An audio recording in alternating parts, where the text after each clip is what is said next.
Okay, welcome back.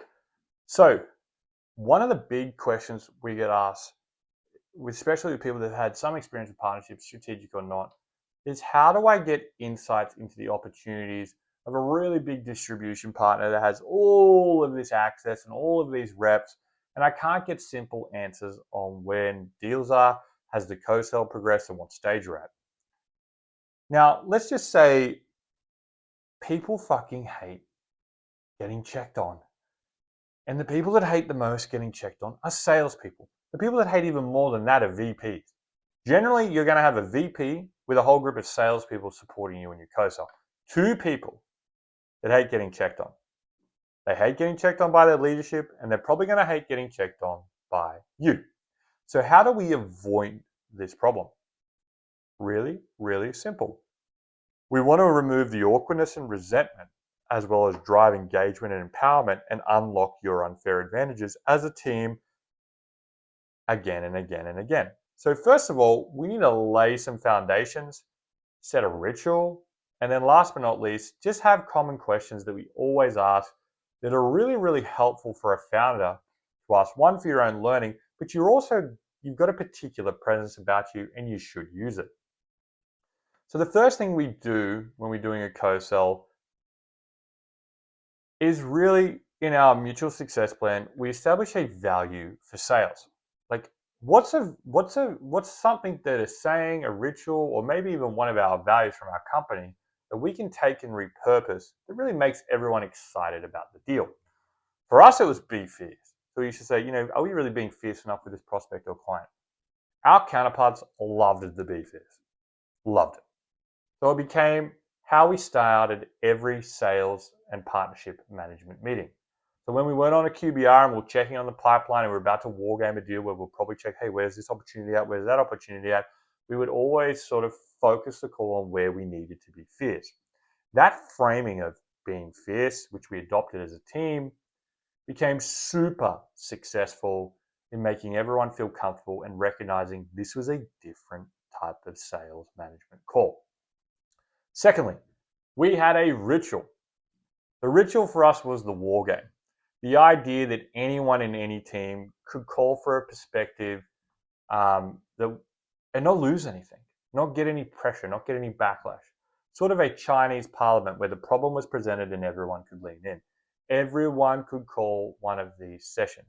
This ritual was super unlocking for junior members of our team and me as a junior burger CEO to understand a shitload about things that I had no idea about.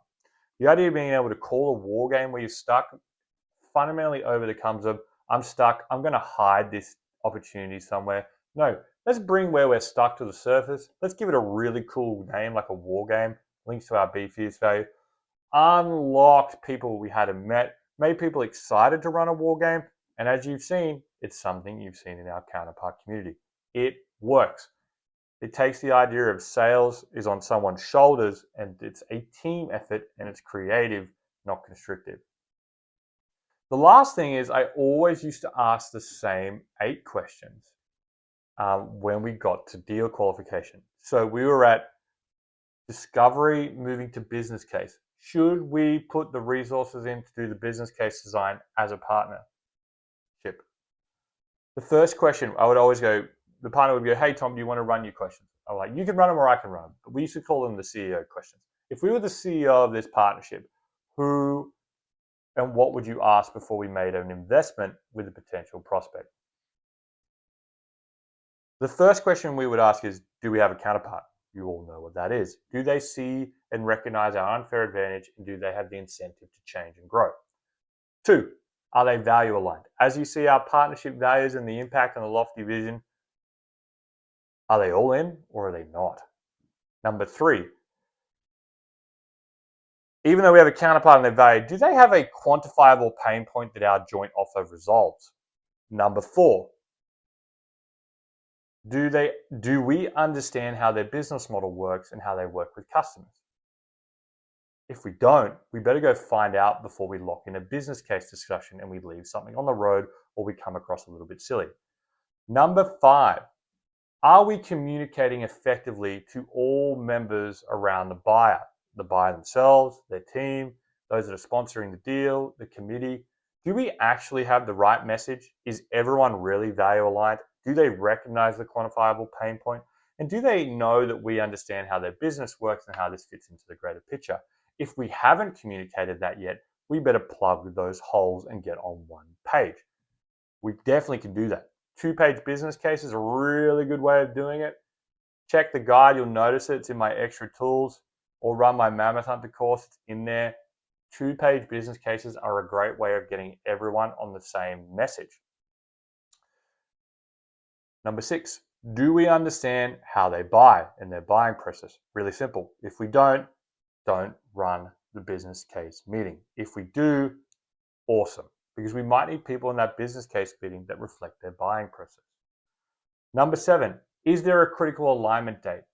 Do we have something that we can point to that if us as a partnership and the prospect agree on, we need to have the next action done by?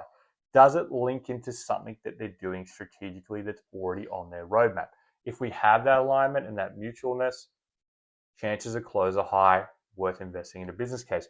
If we don't, we've got to find it. We haven't spoke to enough people. Let's get back out there and swarm and find those people. Last but not least, do we know their strategic and operational risk, and do we have a plan to mitigate them? And have we spoke to our client about that mitigation being acceptable? All of these 8 steps are things that need to be checked off before we lock in our business case. The ability to ask these questions allowed us to solve the solution and provide really specific actions and provide value to the salespeople on the ground versus, where is this one at? How long has it been there? What's the size of this? Who do you know? What are they saying? All that shit sort of sucks. And it just makes salespeople cannon fodder. But if you use this process, all of a sudden we're moving in teams, we're feeling cohesive, and the chances of us being fierce were a lot higher because they were extremely pointed and we had an action and a drill for each step. Now, this might seem really, really time consuming.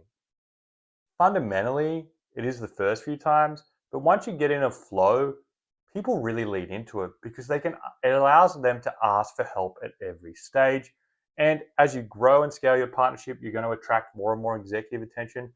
And this is a great way to put executives to work. For example, we don't know their buying process. Is there anyone at your company, counterpart, that has dealt with this customer before? Oh yeah, so-and-so was the SVP there at X. Do you mind if we set up a call with them and they can brief us on how they like to buy and what are the challenges?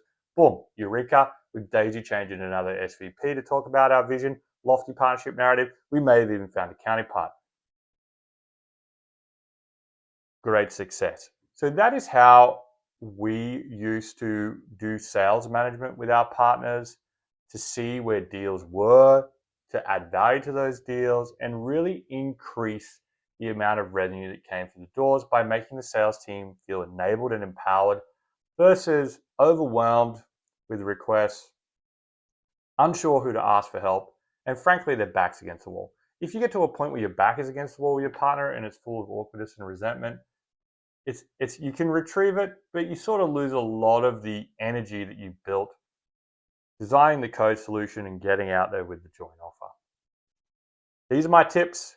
Value for sales, ritual, CEO questions, put them to work. They will unlock and empower people around what you're trying to do and increase your conversion from business case through to close.